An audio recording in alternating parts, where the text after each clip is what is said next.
पता है कि अगर हम लोग सूरज के ऊपर पानी को डाल दें, मान लो एक ऐसा बकेट है जिसपे धरती का सारा पानी मौजूद है थ्योरेटिकली, और हम लोग जाके उसको सूरज पे डाल दें, तो इससे सूरज को क्या फर्क पड़ेगा। और जो ये गंगा विला जो रिसेंटली लॉन्च हुआ, एक क्रूज शिप है ये, जिसपे हम और आपके जैसे जो एडवेंचर चाहने वाले लोग हैं ना, वो इस पे एंजॉय कर सकते हैं। ऐसे इंटरेस्टिंग फैक्ट्स आज आप इस वीडियो में जानोगे। वीडियो पूरा जरूर देखना, मजा आ जाएगा। फैक्ट नंबर 11, ये देखो, ये एक बिल है 1971 का। साल 1971 का बिल आप मेरे सामने देख रहे हो। दिल्ली में एक इंसान ने 2 मसाला डोसा, 2 कॉफी इतना खाया, और उस टाइम का आप देख सकते हो 2 रुपीज का बिल बना। 2 रुपए 16 पैसे का बिल, इसमें कि 2 रुपए चार्ज था और 16 पैसे टैक्स था। आपके मन में कभी सवाल आया है कि 1971 में जो चीज 2 रुपए की थी, वही मसाला डोसा आज 300 रुपए का है। लेकिन ये कैसे हो सकता है? मतलब इस चीज को अवॉइड नहीं कर सकते क्या? मतलब इसको महंगाई कहते हैं हम लोग टेक्निकली। मतलब ऐसा कोई तरीका है जिससे कि इन्फ्लेशन हो ही ना?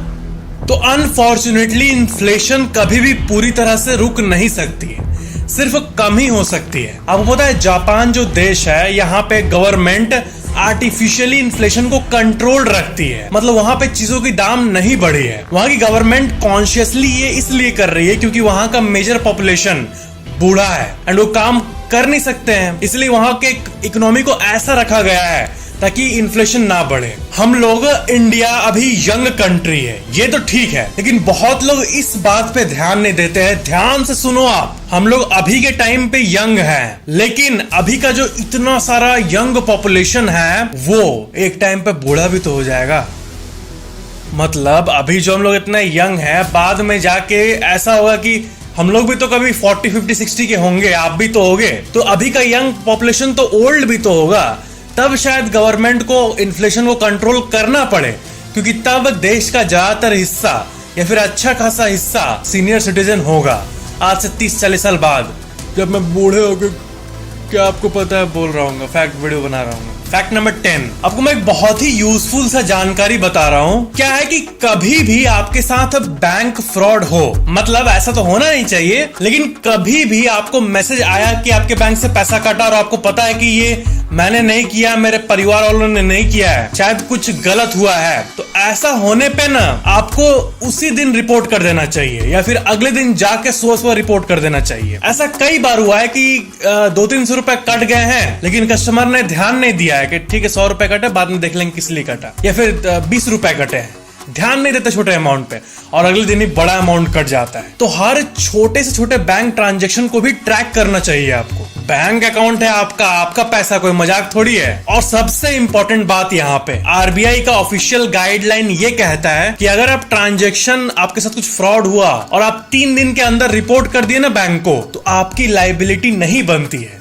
इसका मतलब क्या हुआ कि बैंक आपको पूरा जो फ्रॉड हुआ है वो पैसा ला के देगा, ये बैंक की जिम्मेदारी है। जी हाँ, ये बहुत यूनिक इन्फॉर्मेशन है। बट दिक्कत ये है कि 3 दिन से बाद अगर आप देरी करते हो रिपोर्ट करने में, इसका मतलब 3 दिन तक अगर किसी के साथ सीरियस चीज होगा तो 3 दिन क्यों रुकेगा, है ना? तो इसी सेंस से ये रूल बनाया गया है कि 3 दिन तक नो लायबिलिटी, पूरा पैसा सब मिलना ही मिलना है कस्टमर को। 3 दिन बाद लायबिलिटी कस्टमर पे आ जाती है। अगर 3 दिन बाद ये होता है तो वो अमाउंट आपको कट के मिलता है, कुछ स्पेसिफिक अमाउंट, मतलब पूरा लायबिलिटी बैंक पे नहीं होता है, कस्टमर पे भी आ जाता है। और 7 डेज बाद, अगर आप 7 दिन बाद अगर आप रिपोर्ट करते हो, तब तो आप गए, तब तो बैंक जो डिसाइड करेगा वही होगा। मतलब उसके पास एक अथॉरिटी आ जाती है। इसलिए कोई भी फ्रॉड ट्रांजैक्शन को 3 दिन से पहले रिपोर्ट करना। फैक्ट नंबर 9, बहुत पहले के टाइम पे, मतलब 1950 के टाइम पे क्या होता था कि चिपकाने का जो ग्लू आता था ना, कोई कारपेंटर काम कर रहा है और उसको कुछ चिपकाना है, या फिर किसी को कुछ भी, जो एडेसिव का मार्केट था वो उतना डेवलप्ड नहीं था। तब वहां पे फेविकॉल ने एंट्री मारा और 5 रुपए का एडेसिव, 10 रुपए का एडेसिव घर घर में पहुंचा दिया फेविकॉल, और उसका तो मार्केटिंग ही इतना अच्छा है। आपको पता है ये एक फ्रीडम फाइटर, एक पियोन और एक ट्रेडर जिनका नाम है बलवंत पारेख, उन्होंने इस $1 बिलियन फेविकॉल एम्पायर को खड़ा किया। फैक्ट नंबर 8, हमारे इंडिया का जो इकोनॉमी है ना वो डेवलपिंग इकोनॉमी है। इसका मतलब यहाँ पे महंगाई तो है, इन्फ्लेशन तो है, लेकिन उसके हिसाब से बैंक में रिटर्न भी मिल जाता है। और जितने भी मीडियम और स्मॉल साइज्ड सेक्टर है उसमें बहुत स्कोप है। क्या है कि यहाँ पे बहुत एक डीप सी बात को समझो, एक बहुत ही इंपॉर्टेंट जानकारी कि डेवलप्ड कंट्री जैसे कि जापान और अमेरिका, वहां का इंफ्रास्ट्रक्चर आप देखोगे ना, अपार्टमेंट्स, ब्रिजेस और बाकी सब चीजें, वो आपको लगेगा कि कितना सुंदर है, ये सब बन चुका है, पूरा कंट्री भरा हुआ है। ठीक है, वहां पे जो डेवलपमेंट है, जो इंफ्रास्ट्रक्चर है, जो जैसे सीमेंट का यूज वहां पे ऑलरेडी इतना हो चुका है, कंस्ट्रक्शन हाई लेवल पे पहले ही हो चुका है, तो इसलिए वहां पे और डेवलपमेंट नहीं मुश्किल है, मतलब तो इसलिए उसको डेवलप्ड कहा जाता है। मतलब बहुत ग्रो कर लिया, अच्छा खासा ग्रो कर लिया वर्ल्ड एवरेज के हिसाब से। और इंडिया में आप देखोगे तो बहुत सारा लैंड अभी भी खाली पड़ा है, बहुत सारे मेगा प्रोजेक्ट्स बन रहे हैं, एक्सप्रेसवे बन रहे हैं। तो सब जब इतना एक्सप्रेसवे और ये सब बन जाएगा, एक टाइम आएगा ना जब पूरा इंडिया का इंफ्रास्ट्रक्चर मजा आ जाएगा देखने में, तब इंडिया भी डेवलप्ड कंट्री बन जाएगा। तब आपको पता है दिक्कत ये है कि फिर डेवलप्ड होने के बाद फिर ग्रोथ का स्कोप कम हो जाता है, ऐसे कि अमेरिका में है। अमेरिका में आप बैंक में अभी भी पैसा रखोगे तो आपको 0.2 या 3% का इंटरेस्ट मिलेगा। वहां पैसा फेच करना बहुत मुश्किल है क्योंकि ऑलरेडी डेवलप्ड हो चुका है सब कुछ अच्छे खासे लेवल पे। और इंडिया में इंटरेस्ट रेट 6%।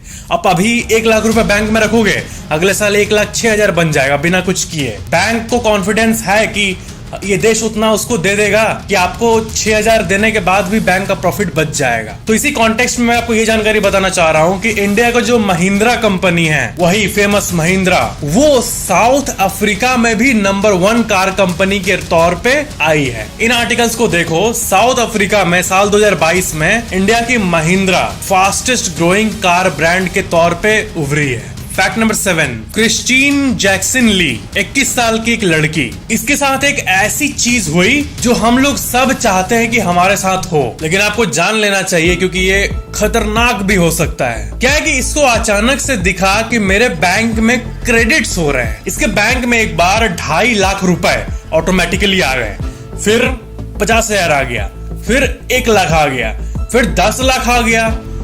अब इसको लग रहा है ये क्या हो रहा है, ये क्या हो रहा है। ऐसे ही करते करते करते करते उसके बैंक में कुछ महीनों के दौरान, 3-4 महीनों के दौरान उसके बैंक में 25 करोड़ रुपए आ गए। और सबसे मजेदार बात, वो उन पैसों को यूज भी कर रही थी। अब बैठे बैठे मिल रहा है तो उसको लग रहा है ठीक है मिल रहा है, और वो यूज करते गई करते गई करते गई। बाद में जब बैंक को पता चला तब वो इमीडिएटली इसको ब्लॉक कर दिया और पता चला कि ये एक टेक्निकल ग्लिच के चलते हुआ था। अब ऐसा टेक्निकल ग्लिच होगा तो फिर कैसे चलेगा बाबू। एक अनलिमिटेड ओवरड्राफ्ट फैसिलिटी ऑन हो गया था, तो इसका मतलब ये भी हुआ कि जो 25 करोड़ रुपए आए और वो सब यूज कर दिए, तो फिर वो उसकी लायबिलिटी भी हुई ना, एक तरह से लोन लिए बैंक को। और इसलिए जब बैंक वाले उस पर चढ़ने लगे तो वो वहां से भागने की कोशिश की, लेकिन एयरपोर्ट पे उसको पकड़ लिया गया। इसलिए ऐसा जब भी हो कि अनऑथराइज्ड डेबिट या फिर क्रेडिट भी आपके बैंक में हो रहा है, कुछ बड़े अमाउंट का अगर हो गया, क्योंकि इतने सारे अरबों बैंक अकाउंट है, तो एक के साथ ऐसा हो ही सकता है, हो सकता है वो आप ही हो नेक्स्ट। तो ऐसा हो तो बैंक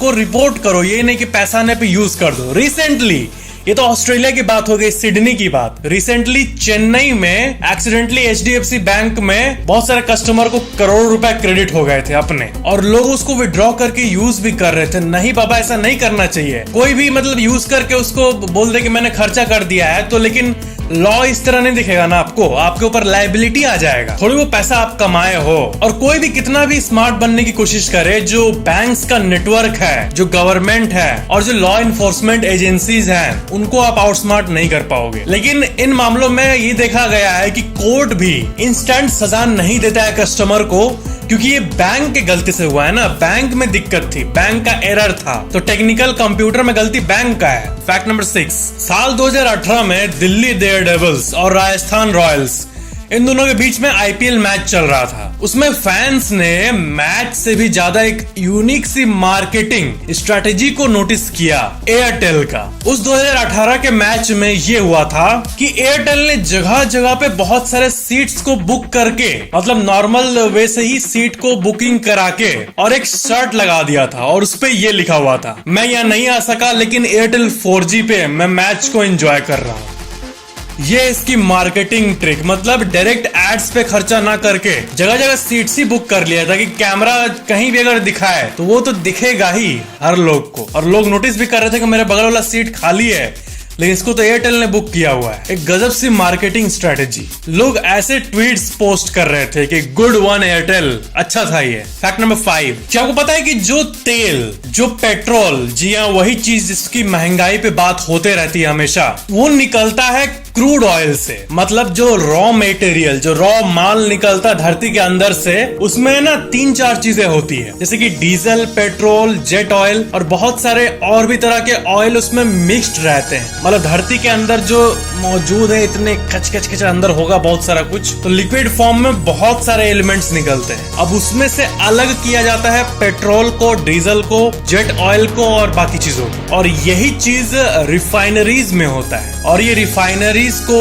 सेट करना सबके बस की बात नहीं है। मतलब अगर मैं बिस्किट की फैक्ट्री की बात करूं तो आपको भारत में हर जगह मतलब सैकड़ों बिस्किट की फैक्ट्रीज मिल जाएंगे, हजारों। लेकिन पूरे भारत में सिर्फ और सिर्फ 23 रिफाइनरीज ही मौजूद है, और उन रिफाइनरीज का मैप आप देख सकते हो। अलग अलग कंपनीज जैसे कि इंडियन ऑयल, रिलायंस, ऐसी कंपनीज इनको ओन करती है। पूरे विश्व का स्टैटिस्टिक्स भी आप देख लो एक बार। सबसे ज्यादा ऑयल यूएसए यानी अमेरिका प्रोड्यूस करता है। रशिया करीब 1 crore 1 lakh barrels per day. Saudi Arabia 93 lakh barrels per day. फिर आता है कनाडा, इराक, चाइना और पूरा यूएई, फिर ब्राजील, और इस लिस्ट में 24वें नंबर पे इंडिया है, जहाँ पे 6 लाख बैरल्स प्रोड्यूस होती है पर डे। मैं चाहता हूँ ना कि इंडिया को ना कोई रिफाइनरी मिल जाए। मतलब अगर कोई ऐसा अननोन लोकेशन पे तेल खोज लिया गया और वहाँ पे तेल का अच्छा खासा मात्रा मिला, तो फिर इंडिया भी बनाने लगेगा 50 लाख बैरल पर डे। और ये